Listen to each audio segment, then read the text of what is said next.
چرا من اینقدر پیرم؟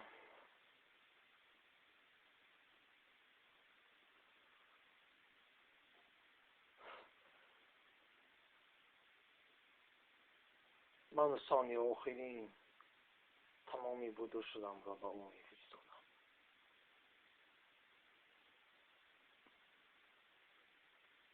برزگاه بارین برای او کار میکردم.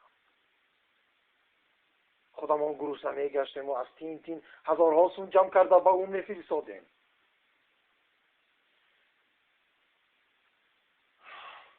و من با او افتخار داشتم، با نام او فخر میکردم.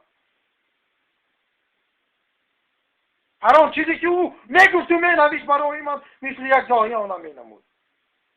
ولی من اکنون فهمیده ایستادم که او تماما ناآیان است. بعد مرگ او از آثار او حتی سیل فهم باقی نخواهد ماند، چون که او تماما ناآیان است. کفک صابون